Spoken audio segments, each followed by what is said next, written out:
something kind of crazy, which is we just posted, we have this hat that says "Make Love Great Again." And it's meant to be, you know, perhaps at most a mild criticism of the "Make America Great Again" hat, but it's really just meant to engender dialogue, to remind folks that we can agree to disagree. We can disagree agreeably. We don't have to hate one another. We don't have to say, as my last video, if you check it out, said, that we've sold out because we happen to disagree.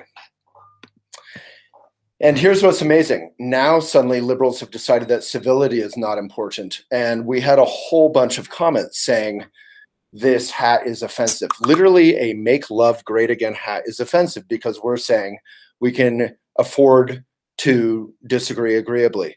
You can be as vehement as you want, but you can be respectful, and you're not going to win anyone to your cause by being a jerk. In Buddhism, we say aggression feeds aggression. It makes it bigger. So it's now the hot liberal thing to think civility is bad. Well, yes, in activism, in civil rights, there has always been a place for anger, but anger has to translate into movement, and movement usually is not through destruction. That's sort of a patriarchal idea of love. And some comments, so there were so many comments saying, take this hat down, make love great again. The woman wearing it is white. Like, straight up, there's nothing wrong with being white. It's racist to say that there is.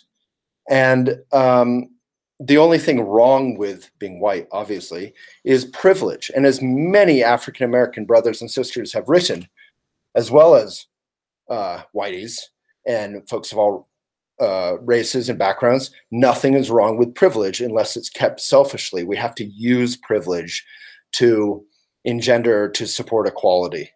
If you're born with privilege, living in white guilt, or whatever kind of guilt around whatever kind of privilege, we all have different forms of privilege, right? Our sexual attraction can be a form of privilege, our money, our education, where we grow up, the safety on the streets, our English, whatever, our language. So use privilege. So saying that white people are bad and aren't allowed to wear this hat, and love is bad, and disagreeing agreeably and calls for civility are bad, is insane. This is exactly how we got into a civil war, when you can no longer dialogue and be diplomatic, even with people you vehemently disagree with. But let's remember, 99% of the people on the right are not Ku Klux Klan, tiki torch wielding racists, right? Some of them are.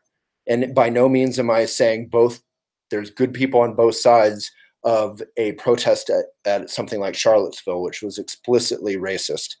And none of this is to say that it's okay, but that if we want to be a country, if we want to be in a relationship, we are in this together. We are in a relationship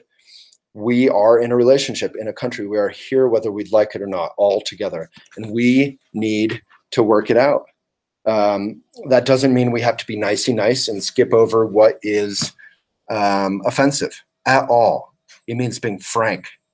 The truth is not the truth. The truth is the whole truth and nothing but the truth. So we have to be frank. But giving a bad name to being kind, or to being open about our disagreements, that way lies hellfire. And I'm happy to agreeably disagree with anyone in the comments. Thank you so much. Aggression equals aggression, as Allen Ginsberg, one of the greatest protesters of the 20th century, said.